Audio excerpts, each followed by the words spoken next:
Hello and welcome friend to again in the commerce point. Friends, आज हम आपके लिए आए अपनी नई वीडियो जिसमें आज हम आपसे बात करने वाले हैं ओवर कैपिटलाइजेशन।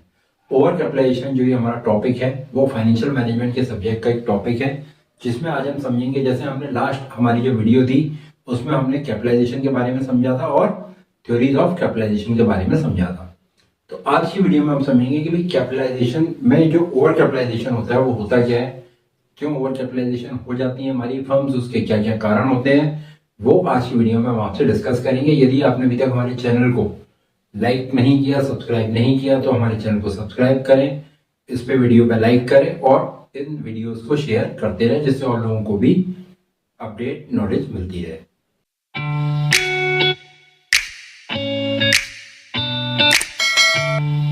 तो ये शुरू करते हैं अपनी आज की वीडियो ओवर कैपिटलाइजेशन। देखिए, ओवर कैपिटलाइजेशन होता क्या है। ओवर कैपिटलाइजेशन का मतलब जहां पर कंपनी को जितनी कैपिटल की रिक्वायरमेंट है उससे ज्यादा कैपिटल कंपनी ले ले और जो एक्सपेक्टेड रेट ऑफ रिटर्न है उतना एक्सपेक्टेड रेट ऑफ रिटर्न से हमारी अर्निंग कम हो रही हो, तो ऐसी सिचुएशन को हम बोलते हैं ओवर कैपिटलाइजेशन। इट मींस जहां पर हमारी जरूरत से ज्यादा कैपिटल हमारे पास आ गई और हमारी जो अर्निंग है, जो हम एक्सपेक्टेड अर्निंग मान के चल रहे थे, वो एक्सपेक्टेड अर्निंग या जो रेट है या जो टोटल अमाउंट है वो मेरा एक्सपेक्टेड से कम आ रहा है, तो वो सिचुएशन मेरी ओवर कैपिटलाइजेशन की सिचुएशन होती है। इसकी एक डेफिनेशन हमने ली है, when a business is unable to earn a fair rate of return. मतलब एक बिजनेस जब उस कंडीशन में नहीं होता कि वो अपना नॉर्मल जो रेट ऑफ रिटर्न है, एक फेयर मतलब जैसे किसी बिजनेस में नॉर्मली 10% का, 15% का, 20% का एवरेज प्रॉफिट होता है, तो वो जो भी परसेंटेज ऑफ प्रॉफिट है वो यदि वो प्रॉपर तरीके से अर्न नहीं कर पा रहा तो on it's outstanding securities. Outstanding securities का मतलब लाइक बैंक से लोन हमने लिया है, हमने शेयर्स इशू किए, प्रेफरेंस शेयर इशू करे, इक्विटी शेयर इशू करे, हमारे डिवेंचर हैं, बॉन्ड्स हैं, उन सबके थ्रू यदि हमारा जो फेयर रेट ऑफ रिटर्न हम अचीव नहीं कर पा रहे या हम नहीं अर्न कर पा रहे, तो that situation is known as over capitalise. और यही सिचुएशन मेरी होती है ओवर कैपिटलाइजेशन की। ये डेफिनेशन जो दी है वो डेवे एंड केली ने हमें दी है। यदि हम बात करते हैं ओवर कैपिटलाइजेशन की, ओवर कैपिटलाइजेशन के कुछ रीजंस होते हैं कि किन किन रीजंस के कारण से हमारी जो कंपनी है वो ओवर कैपिटलाइज हो जाती है। उसके जो कुछ प्रमुख कॉजेज हैं और कारण हैं, वो पहला है formation of company during inflationary period. यानी जब हमने अपनी कंपनी का फॉर्मेशन किया, फॉर्मेशन ऑफ अ कंपनी हमने करी जब मान के चलिए कि इन्फ्लेशन चल रहा था। क्या चल रहा था हमारा? इन्फ्लेशन। इन्फ्लेशन मतलब जो प्रोडक्ट की परचेज प्राइस थी वो पहले से ओवर वैल्यूड थी। यानी कोई भी चीज जो प्रेजेंट में मार्केट में नॉर्मल कंडीशन में 100 रुपए की मिलती है, आज ओवर कैपिटलाइज होने की या इन्फ्लेशन होने की वजह से वो मार्केट में 120 रुपए की मिल रही है। हमने उस समय पे अपने बिजनेस को शुरू किया जब ऑटोमेटिकली मेरा इन्फ्लेशन था, तो जो चीज की एक्चुअल वैल्यू 100 रुपए थी उस पर्टिकुलर एसेट के लिए मैंने 120 रुपए खर्च करे जो कि उसकी ओरिजिनल वैल्यू नहीं थी। जब इन्फ्लेशन खत्म होने के बाद, इन्फ्लेशन का पीरियड खत्म होने का जब नॉर्मल पीरियड आएगा, तब मेरी उस एसेट की वैल्यू 100 रुपए रह जाएगी। तो इट मींस क्या हुआ कि मुझे जितनी क्वांटिटी में अपनी कैपिटल की रिक्वायरमेंट थी तो मुझे उससे ज्यादा कैपिटल मिल गई या मैंने अपने से ज्यादा एसेट परचेज करी, जिसके कारण से मेरी पहली कंडीशन बनी ओवर कैपिटलाइजेशन की। क्यों बनी? क्योंकि यहां पर मैंने फॉर्मेशन करी हाई रेट पे। नेक्स्ट पॉइंट है हमारा हाई प्रमोशन एक्सपेंसेस। अब देखिए, मान के चलिए हमारी सिचुएशन नॉर्मल है, बट सिचुएशन नॉर्मल होने की कंडीशन में भी हमने क्या करा, हमने ये एक्सपेक्टेड जो अर्निंग थी वो हमने उसके हिसाब से प्रमोशनल एक्सपेंसेस किए। यानी हमने अपनी फर्म को परफेक्ट कॉम्पिटिशन मार्केट में, जो भी हमारा मार्केट है उसमें हमने ज्यादा से ज्यादा मार्केट शेयर कैप्चर करने के लिए हमने प्रमोशन के एक्सपेंसेस करे। लाइक चाहे वो ऑनलाइन, ऑफलाइन या ट्रेडिशनल वे से हमने प्रमोशन, ब्रांडिंग वगैरह करी। और ब्रांडिंग वगैरह करने में जो हमारा एक्सपेक्टेड बजट होना चाहिए था उससे ज्यादा बजट यदि हमने खर्च कर दिया, तो हमने उससे ज्यादा बजट यदि हमने खर्च कर दिया तो उससे क्या होगा कि उस कारण से भी मेरी जो फर्म है वो ओवर कैपिटलाइज हो जाएगी। इट मींस वो ओवर कैपिटलाइज क्यों हुई? क्योंकि जो मेरा प्रॉफिट हुआ उस प्रॉफिट में से एक बहुत बड़ा हिस्सा मेरे प्रमोशनल एक्सपेंसेस में चला गया और जो रेट ऑफ रिटर्न हमारी इक्विटी शेयर होल्डरों को या पर कैपिटल इनकम जो मेरे इक्विटी शेयर होल्डर्स को मिलनी चाहिए थी, अब वो नहीं मिल पा रही। वो किस कारण से नहीं मिल पा रही? क्योंकि मैंने high promotional expenses. It means कि हमें एक नॉर्मल आइडिया नहीं कि मान के चलिए मैं कोई नया वेंचर शुरू कर रहा हूं, मैं कोई नई कंपनी शुरू कर रहा हूं। अब मुझे उस कंपनी को शुरू करने के लिए पहले फेज में मान के चलिए कि मुझे 1 करोड़ रुपए की मार्केटिंग की स्ट्रेटेजीज बनानी है और 1 करोड़ रुपए करीब मुझे अपनी ब्रांडिंग पे खर्च करना चाहिए। लेकिन मैंने क्या करा, 1 करोड़ की जगह पे 1.5 करोड़ या 2 करोड़ रुपए उसमें केवल उसकी ब्रांडिंग में खर्च कर दिए, जबकि 1 करोड़ की रुपए की ब्रांडिंग से मेरा वो काम चाहिए या तो मेरी अच्छी ब्रांडिंग जितनी मुझे चाहिए थी उतनी हो जाती, बट मैंने क्या करा, प्रमोशनल एक्सपेंसेस हाई कर दिए, जिस कारण से जो मेरा खर्चा है वो अब 1 करोड़ की जगह पे मेरे P&L में से 2 करोड़ रुपए माइनस हो रहा है। जब वो 2 करोड़ रुपए माइनस हो रहा है तो ऑटोमेटिकली मेरा प्रॉफिट क्या हो जाएगा, गिर जाएगा। जब मेरा प्रॉफिट गिरा तो प्रॉफिट गिरने के साथ साथ मेरी जो मैं डिविडेंड दूंगा अपने इक्विटी शेयर होल्डर्स को, वो भी ऑटोमेटिकली प्रॉफिट कम होने की वजह से कम हो जाएगा। तो ये भी मेरी ओवर कैपिटलाइजेशन की सिचुएशन को क्रिएट करता है, क्योंकि कैपिटल का एक बहुत बड़ा हिस्सा मेरा प्रमोशनल एक्सपेंसेस में चला गया। नेक्स्ट है ओवर एस्टिमेटिंग ऑफ अर्निंग। ये एक बहुत बड़ा कारण होता है ओवर कैपिटलाइजेशन का। होता क्या है कि मान के चलिए मैंने अपनी अर्निंग को ओवर एस्टिमेट कर दिया। ओवर एस्टिमेट मतलब कि मुझे ये पता था कि भाई यदि मान के चलिए जो हमारा प्रॉफिट है वो हमारा 20% का है, इट मींस कि यदि मैं क्या करता हूं कि 20% मुझे प्रॉफिट अर्न करना है और मैं 10 करोड़ रुपए लगा के अपने बिजनेस को शुरू करता हूं, तो 10 करोड़ रुपए लगा के मैंने अपने बिजनेस को शुरू करा। तो बिजनेस शुरू करने के लिए मैंने एक्सपेक्टेड ये लगा लिया कि भाई अब मुझे 20 लाख का प्रॉफिट एक साल में हो जाएगा। लेकिन क्योंकि मेरा इनिशियल फेज है या मैं पुराना बिजनेसमैन हूं, तो मैंने ये देखा कि भाई अब मुझे इस 20 लाख रुपए के लिए मुझे लगभग अपने 15 लाख रुपए करीब एडवर्टीजमेंट में लगाने पड़ेंगे। या जब मेरे को ये 15 लाख रुपए अपने एडवर्टीजमेंट में लगाने पड़ेंगे, या मान के चले हम 10 लाख रुपए हमें अपने एडवर्टीजमेंट में लगाने पड़ेंगे, तो मैंने एक एस्टिमेट कर लिया कि 10 लाख रुपए मेरे एडवर्टीजमेंट में ब्रांडिंग में लग जाएंगे और 20 लाख की मेरी अर्निंग हो जाएगी। तो इट मींस कि मैं 50% प्रॉफिट पे 50% पैसा लगा के अपने मार्केट में अपनी जो शेयर है उसको बहुत अच्छा एस्टेब्लिश कर लूंगा। अब हुआ क्या, मैंने 10 लाख रुपए अपने प्रमोशन में लगा दिए। जैसे ही मैंने अपने 10 लाख रुपए प्रमोशन में लगाए, लेकिन जो मैंने जो ये कैलकुलेशन करी थी, ये कैलकुलेशन मैंने 20% की करी, तो मुझे 20 लाख का प्रॉफिट हुआ। जब मुझे 20 लाख का प्रॉफिट हुआ तो 20 लाख के प्रॉफिट में मुझे क्या हो गया कि अब मेरा नुकसान शुरू हो गया कि जब मैंने एस्टिमेटेड ये सब करने के बाद देखा तो मुझे रिटर्न केवल मिला 15% का। इट मीन मेरे को जो प्रॉफिट हुआ वो 15 लाख रुपए का हुआ। जब 15 लाख का प्रॉफिट हुआ और उसमें 10 लाख रुपए मेरे केवल प्रमोशन में ही चले गए, तो 10 लाख रुपए प्रमोशन में चले गए, तो मुझे बाकी सारे खर्चों के लिए केवल और केवल मेरे पास 5 लाख रुपए बचे। तो वो हो सकता है मेरे बिजनेस के लिए उस समय के लिए सफिशिएंट ना हो। तो ये मेरा क्या होता है कि भाई ओवर एस्टिमेशन ऑफ अर्निंग, यानी मैंने जिस समय अपने बिजनेस का प्रमोशन कर रहा था उस समय मैंने अपनी अर्निंग को ओवर एस्टिमेट कर लिया, यानी जो नहीं होनी थी, जो इंडस्ट्री में पॉसिबिलिटी नहीं थी, मैंने उस अर्निंग को अपने लिए लगा लिया। या जो मैंने मार्केट सर्वे करवाया था वो गलती से गलत रिपोर्ट मुझे दे गया, जिस कारण से मेरे लिए ओवर एस्टिमेटेड ऑफ अर्निंग की सिचुएशन क्रिएट हुई। नेक्स्ट पॉइंट हमारा shortage of capital. Shortage of capital का मतलब कि जैसे मान के चलिए हमें अपने बिजनेस के लिए जितनी कैपिटल की रिक्वायरमेंट है और हमें मार्केट से अभी हमने जो कैपिटल ली तो उससे कम कैपिटल मेरे पास आई, यानी मैंने जो कैपिटल की रिक्वायरमेंट चाहता था through equity share, through preference share या थ्रू डिबेंचर, उससे कम कैपिटल मुझे रिसीव हुई। जब मुझे शॉर्टेज ऑफ कैपिटल हुई तो शॉर्टेज ऑफ कैपिटल की जो कमी को पूरा करने के लिए मुझे क्या जरूरत पड़ेगी, फिर हो सकता है मैं बैंक के पास जाऊं, बैंक से लोन लूं या अदर एनबीएफसी से लोन लूं और उससे अपनी कैपिटल रिक्वायरमेंट को फुलफिल करूं।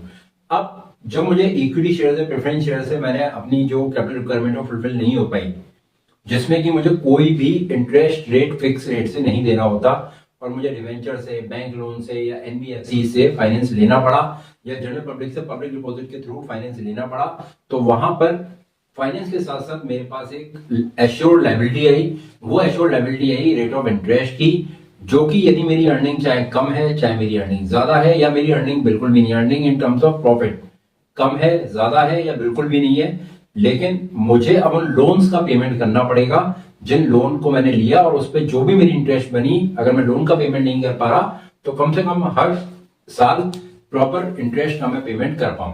तो जिस कारण से क्या होता है कि मेरी जो कैपिटलाइजेशन है वो क्या हो जाती है, ओवर कैपिटलाइज हो जाती है। ओवर कैपिटलाइज क्यों हो गई, क्योंकि अब क्या हुआ, कैपिटल तो जो रिक्वायरमेंट थी वो तो मेरी पूरी हो गई, मेरे पे पूरी कैपिटल आ गई, लेकिन जो फाइनेंस कॉस्ट का बर्डन मेरे पास आया, लाइक इंटरेस्ट का मेरे पे जो बर्डन आया, उस इंटरेस्ट के बर्डन से जो मेरा जो प्रॉफिट था वो था तो बिल्कुल सही, लेकिन इंटरेस्ट रेट की वजह से, इंटरेस्ट के अमाउंट के ज्यादा होने की वजह से प्रॉफिट का वो परसेंटेज मेरा अच्छा नहीं बच पाया जो मुझे एज अ डिविडेंड के रूप में अपने इक्विटी शेयर होल्डर्स में बांटना था।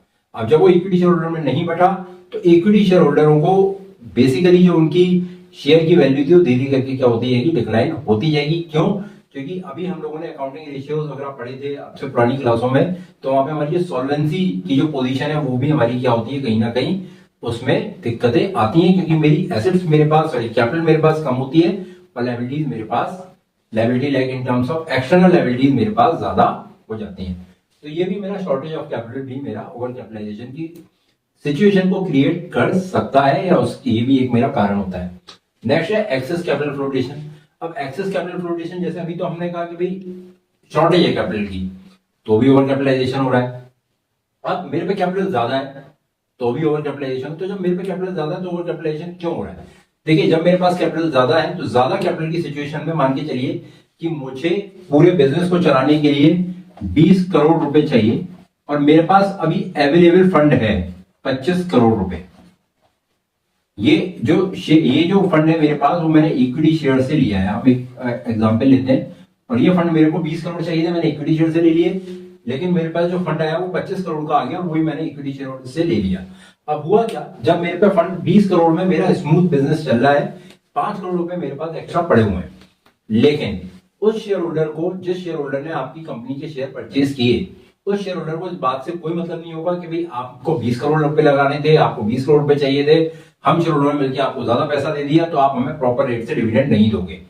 उसे ये पता है कि भाई मेरा पैसा बिजनेस में लगा हुआ है, आइदर बिजनेस में वो पैसा, वो 5 करोड़ रुपए आइडियल पड़े हुए हैं, या वो बिजनेस में कहीं ऑक्यूपाई हो रहे हैं, या बिजनेस में कहीं हमने उसको प्रॉपर काम पे लगा दिया, तो उससे शेयर होल्डर को कोई भी मतलब नहीं है। लेकिन कंपनी की जो अर्निंग हो रही है वो 20 करोड़ के प्रोपोर्शन में हो रही है। मान के जो 20 करोड़ में हमारा जो भी 10% या 20% प्रॉफिट हो रहा है, तो वो हम उस प्रॉफिट को इक्विटी शेयर होल्डर में बांट रहे हैं, लेकिन अर्निंग तो मेरी 20 करोड़ के हिसाब से हो रही है और डिस्ट्रीब्यूशन मेरा किसके हिसाब से हो रहा है डिविडेंड पे, 25 करोड़ के हिसाब से। तो ऑटोमेटिकली जो मेरा रेट है अर्निंग का, वो क्या हो जाएगा, एक्चुअल रेट से कम हो जाएगा। जब एक्चुअल रेट से कम हो जाएगा तो डिविडेंड भी जो मेरे शेयर होल्डर्स को है उनको कम मिलेगा। क्यों? क्योंकि जो 5 करोड़ की एक्स्ट्रा मेरी कैपिटल है उसको भी मुझे डिविडेंड समान रूप से देना पड़ेगा जो मैं 20 करोड़ रुपए वाली शेयर होल्डर्स को दे रहा हूं। तो ये भी मेरा क्या होता है, एक्सेस कैपिटल फॉर्मेशन की वजह से भी या एक्सेस कैपिटल फ्लोटेशन की वजह से भी मेरे पास ओवर कैपिटलाइजेशन की सिचुएशन क्रिएट होती है। तो नेक्स्ट पॉइंट है हमारा applying high capitalisation rate of capitalisation earning.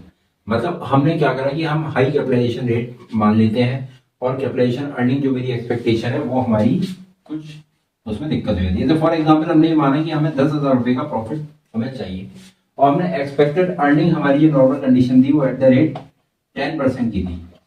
तो जब 10% की अर्निंग थी तो मैंने साफ साफ ये देखा कि भाई यदि मुझे 10,000 रुपए कमाने और 10% की मेरी अर्निंग है तो आज मुझे 1 लाख रुपए इन्वेस्ट करने पड़ेंगे।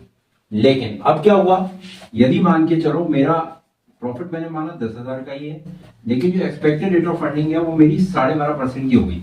तो 12.5% की अर्निंग होने से जो मेरा कैपिटलाइजेशन रेट आया वो मेरा निकल जाएगा 100/12.5। 100/12.5 का मतलब कैपिटलाइजेशन रेट का मतलब कि भाई मेरे को 12.5% की अर्निंग हो रही है। इट मीन 100 रुपए पे मुझे 12.5 रुपए मिलेंगे। इट मीन मुझे कितने रुपए लगाने चाहिए कि मुझे 12.5 रुपए मिल जाए। तो ये मेरा कैपिटलाइजेशन रेट आ गया 8 का। जब मेरा कैपिटलाइजेशन रेट 8 का आया तो सिंपल यहाँ पे मुझे टोटल कैपिटल जो लगानी पड़ेगी वो 10,000 मुझे अर्निंग चाहिए। 12.5% की रेट से मुझे मेरा इनकम हो सकती है, तो मेरे को जो कैपिटल लगानी पड़ेगी वो कैपिटल मेरी लगे 1,000 रुपए।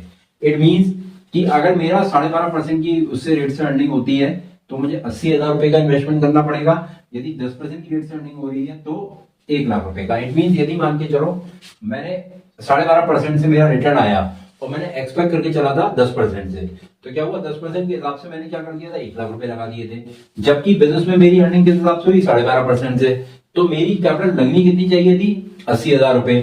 अब चाहे मैं 80,000 रुपए लगाऊं तो भी मेरा 10,000 प्रॉफिट हो रहा है और चाहे मैं 1 लाख रुपए लगाऊं तो भी मेरा 10,000 रुपए प्रॉफिट हो रहा है। तो ये केस जो हुआ, ये केस मेरा बना ओवर कैपिटलाइजेशन का। यहां पर क्या हुआ, जो मेरी टोटल कैपिटल है वो 20,000 रुपए ओवर कैपिटलाइज हो गई। 20,000 रुपए क्या हो गई मेरी ओवर कैपिटलाइज। क्यों हो गई, क्योंकि एक्चुअल में कैपिटल इन्वेस्ट होना चाहिए था 80,000 रुपए, मैंने कितना कर दिया, 1 लाख रुपए। तो 1 लाख में से 80,000 रुपए माइनस कर दूंगा मैं, तो एक्चुअल जो कैपिटल इन्वेस्टमेंट आना चाहिए था वो मेरा 80,000 की जगह पे 1 लाख रुपए हुआ। तो 20,000 का डिफरेंस है, दैट इज नोन एज, ये 20,000 is known as over capitalisation, जिसके कारण से मेरा रेट ऑफ रिटर्न भी कम हो गया। अब नेक्स्ट पॉइंट है टैक्सेशन पॉलिसी। यदि मान के चलो गवर्नमेंट ने कुछ टैक्सेशन पॉलिसीज निकाली है या गवर्नमेंट की कुछ टैक्सेशन पॉलिसीज है जहां पे एक बहुत ही अच्छे खासे अमाउंट में या बहुत ही अच्छे खासे परसेंटेज में हमारी जो प्रॉफिट है उसमें हमें गवर्नमेंट को टैक्स पे करने पड़ रहे हैं। जब हमें गवर्नमेंट को उस पर टैक्स पे करने पड़ रहे हैं तो क्या होगा, ज्यादा टैक्स से सीधा इंपैक्ट मेरे प्रॉफिट पे आएगा, वो मेरे प्रॉफिट में से अमाउंट माइनस होगा। तो जब मेरा प्रॉफिट कम बचेगा तो भी मेरे जो शेयर होल्डर्स हैं, इक्विटी शेयर होल्डर्स, उनको रिटर्न या डिविडेंड कम मिल पाएगा। तो ये भी मेरी सिचुएशन ओवर कैपिटलाइजेशन को क्रिएट करेगी। ये भी एक कारण हो सकता है कॉजेज ऑफ ओवर कैपिटलाइजेशन का टैक्सेशन पॉलिसी। लास्ट पॉइंट है हमारा तो लास्ट पॉइंट है हमारा इनएडिक्वेट रिजर्वेंट फंड। इनएडिक्वेट रिजर्वेंट फंड का मतलब कि होता क्या है कि जैसे मान के चलिए कि हम अपने प्रॉफिट का जो कुछ परसेंटेज है, बिजनेस कहता है कंजर्वेटिव कॉन्सेप्ट के अंतर्गत कि भाई हमें कुछ ना कुछ प्रॉफिट का जो परसेंटेज है उसको हमें हर साल रिजर्व में ट्रांसफर करना चाहिए। लेकिन यदि मान के चलिए मैं अपने जो प्रॉफिट है उसमें प्रॉफिट में से कुछ भी रिजर्व में ट्रांसफर नहीं कर पा रहा, या आउट ऑफ प्रॉफिट में कुछ भी ट्रांसफर नहीं कर पा रहा आउट ऑफ प्रॉफिट से रिजर्व में, तो ये भी सिचुएशन मेरी क्या होगी, ओवर कैपिटलाइजेशन की सिचुएशन को क्रिएट करती है। जिस कारण से जब मुझे फ्यूचर में यदि अपने बिजनेस का एक्सपेंशन करना होगा या जो फंड्स हैं उनको रीअरेंज करना होगा तो मेरे पास रिजर्व अवेलेबल नहीं होंगे। तो ये सिचुएशन भी, ये भी मेरी एक कारण होता है कि इनएडिक्वेट रिजर्व के कारण से भी मेरा ओवर कैपिटलाइजेशन की सिचुएशन क्रिएट होती है। तो ये थी हमारी आज की वीडियो जिसमें आज हमने बात करी ओवर कैपिटलाइजेशन की। ओवर कैपिटलाइजेशन में हमने बात करी कॉजेस की। इसके बाद हम आपके लिए नेक्स्ट वीडियो लाएंगे remedial measures of removing over capitalisation. तो यदि आपको हमारी वीडियो पसंद आई हो तो हमारे चैनल को लाइक करें, सब्सक्राइब करें, कमेंट करें और अपने फ्रेंड्स के साथ इस चैनल के लिंक को शेयर कर देना। Thank you so much.